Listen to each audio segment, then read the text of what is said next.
The door had barely closed when Prince William placed a single envelope on the table. Camilla's son reached for it. William stopped him. "Don't." Nobody spoke. King Charles stared at the envelope as though he already knew what was inside. Camilla looked from William to the two solicitors standing behind him. Neither man moved. Neither offered an explanation. Then William placed 3 antique keys beside the envelope. One by one, the room changed. For years, Ravensmere had been treated as though its future had already been decided. Camilla's family had walked through the estate like people who knew they belonged there. Rooms had been discussed. Renovations had been planned. Furniture had been measured. Even private conversations had begun about which parts of the property would eventually go to whom. There was only one problem. None of it was legally theirs. The estate covered thousands of acres. A Jacobean manor stood at its center, surrounded by cottages, farmland, a private lake, and family possessions that had never appeared in any public inventory. And Charles had apparently allowed one simple assumption to grow for years. Ravensmere would eventually pass to Camilla's side of the family. Then William arrived. Not with a public announcement. Not with a royal ceremony. Just 2 solicitors, black document cases, and a request to see the oldest property records in the house. That was the first warning. The second came when William refused to discuss the matter in the drawing room. He wanted the estate office. The room where generations of land documents had been stored. Why?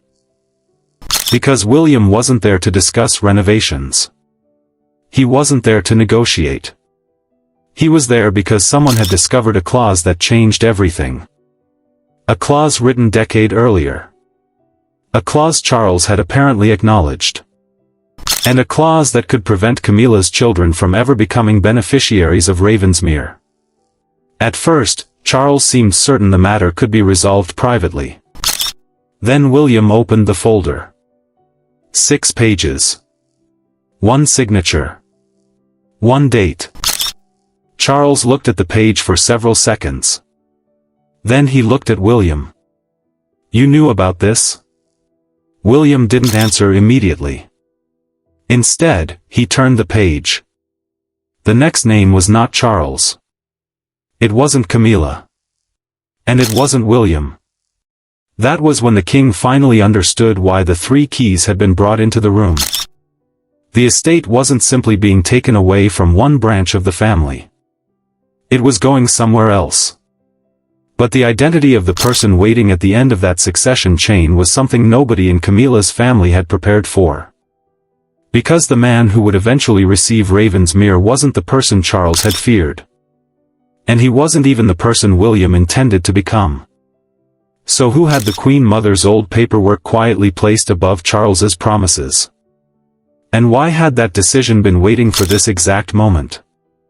Camilla entered the estate office at 9:24, expecting an explanation she could dismiss before lunch. Charles arrived behind her, already angry that William had summoned solicitors without consulting him. William did not rise. He simply turned the leather folder toward the king. Charles recognized the crest. His grandmother. The Queen Mother. For a moment, nobody mentioned Ravensmere. They didn't need to. The document on the table had already changed the meaning of the house. William asked the lead solicitor to explain. Ravensmere was not a personal possession. It was held through a private settlement established generations earlier. Charles had a life interest, meaning he could live there, maintain the property, and receive specified income. What he could not do was decide its ultimate ownership. Camilla's son frowned. Then why had everyone been told otherwise? William looked at Charles. That question was for him. Charles said the family had always understood that the estate would remain with his household. William answered that family understanding was not the same thing as legal entitlement. The solicitor opened the second section. 3 amendments. The first protected the land from being divided. The second protected the manor from being sold. The third dealt with succession. That was the dangerous one. It stated that certain relatives connected only through marriage could not acquire permanent beneficial ownership. The wording did not mention Camilla. It didn't need to. The clause had been written years before her marriage to Charles. Camilla asked who had approved it. The solicitor named Princess Margaret. Then he named the Queen Mother. Charles leaned forward. He said he had never been shown this restriction. William reached into the folder and removed a photocopy. There was a signature. Charles's signature. November 1999. The room went quiet again. He had acknowledged the settlement. Perhaps he had forgotten it. Perhaps he had misunderstood the language. Perhaps he had assumed that another amendment could eventually change it. But the problem was that changing it required the trustees. And one trustee remained. William. That was why William had refused every proposal brought to him during the previous year. Charles had wanted continuity. The first proposal would have created a new family trust for Camilla's children and grandchildren. William rejected it. The second proposal offered Camilla's family a 99-year lease. Rejected again. Then came the surveys. Contractors had inspected bedrooms, kitchens, roofs, and the west wing. They had measured spaces for private apartments. Nobody had told William. But the estate had paid the invoices. That was where the paper trail became impossible to ignore. The discovery raised another problem. Charles had signed the acknowledgement in 1999, the family had possessed the answer. Camilla asked whether he could challenge the settlement. The solicitor said he could try. But trying was not the same as winning. The signatures were valid. The amendments were recorded. The trustees' authority remained active. Charles understood what that meant. This was no longer a disagreement between relatives. It was a question of whether promises could simply override the documents written outside the family. William asked for every recent payment connected to Ravensmere.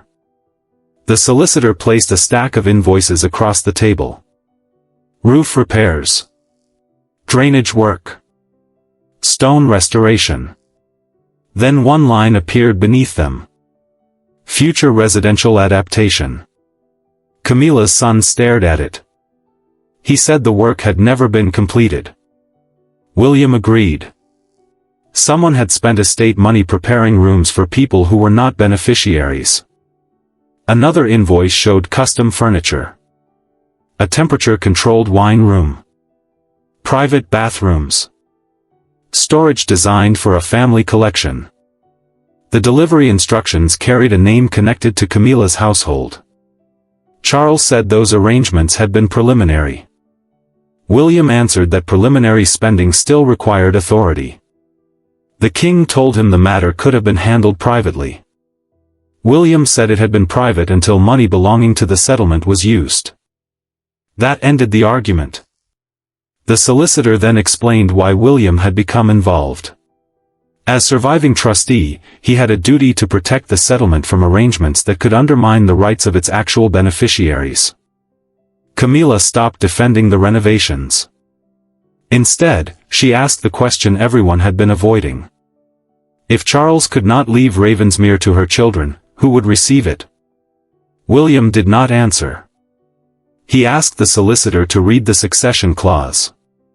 Upon termination of Charles's life interest, the estate would pass to the next eligible beneficiary identified under the amended settlement. Camilla's daughter immediately assumed the answer was William. It seemed obvious. He was the heir most people in the room expected. But William had done something 9 days earlier. He had renounced his personal beneficial claim. Charles looked stunned. Why?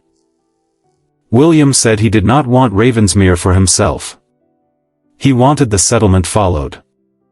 That decision activated a dormant provision. The next name was Prince Harry. Charles almost relaxed. Then the solicitor turned another page. Harry was not eligible under the relevant succession schedule. The next name was Princess Anne. She had declined the succession years earlier through a sealed declaration. Charles asked who came after her.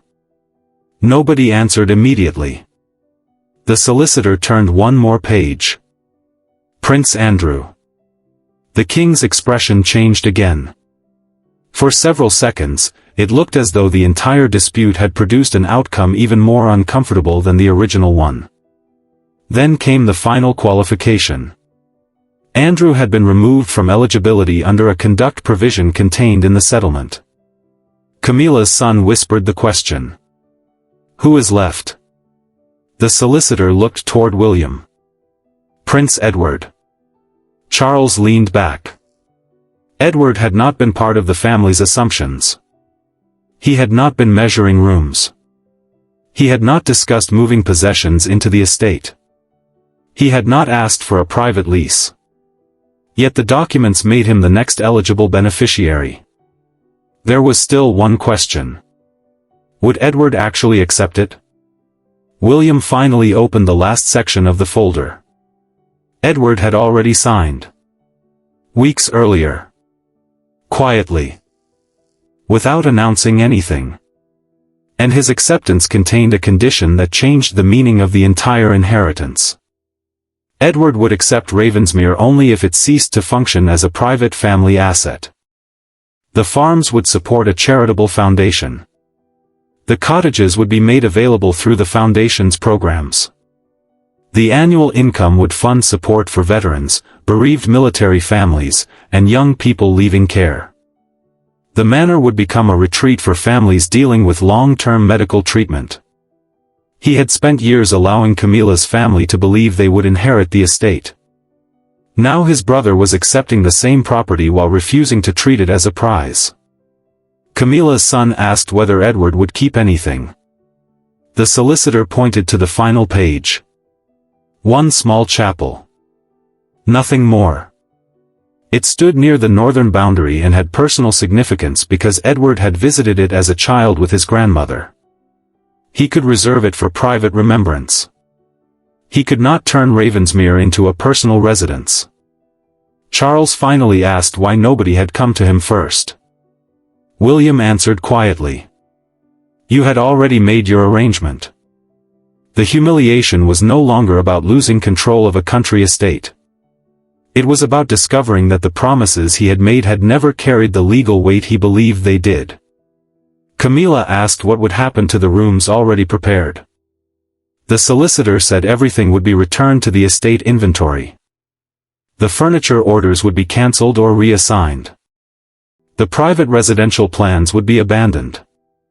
The upstairs room that staff had quietly associated with Camilla's family would return to its original designation. Even the flowers placed there that morning would be removed. Outside, nothing looked different. There was no public announcement. No palace statement explained what had happened. But inside the estate office, the balance had changed completely. William placed the 3 antique keys on the table. The first opened the archive. The second opened the manor. The third opened the chapel. He pushed them toward Edward's solicitor. Not Camilla. Not Charles. Edward. That small movement said more than any speech could have. The estate had not been transferred because one prince demanded it. It had passed because an old settlement had been followed exactly. And the man who received it had immediately removed the personal value from the inheritance. For years, Charles had promised that Ravensmere would remain within their family circle. Now the documents proved that promise could never have been fulfilled. William closed the folder. Charles looked at the keys one last time. Then he lowered his eyes. The meeting was over. But the real consequence had only begun. Because the next morning, workers would arrive to remove the private nameplate, reverse the residential preparations, and begin turning Ravensmere into something none of them had expected. Not a royal retreat. Not a family inheritance. A place built around service. And for Charles, every visitor who entered those gates would become a reminder of the promise he had made, the signature he had forgotten, and the estate he could never give away. But Camilla had one final question. What would happen to the rooms prepared for her family? The solicitor closed the folder. They would be restored to the estate inventory. The private apartments would never be completed. The furniture would be removed. The wine room would remain part of the house, but never belong to the people who had expected it. By sunset, the upstairs nameplate had disappeared. No palace statement followed. No announcement explained why years of private promises had suddenly collapsed. From the road, Ravensmere looked exactly the same. Inside, everything had changed. The 3 keys were placed inside a simple wooden box beside the Queen Mother's photograph and Edward's note. Let this house serve those who need it. So tell me, who really won that morning? William, Edward, Charles, or the woman who changed the future in 1999? Leave your answer below, then subscribe. Because what looked like a fight over one estate was actually a battle over who had the right to decide its future. And the final key didn't just open a door. It opened a hidden secret the family had spent decades trying to forget.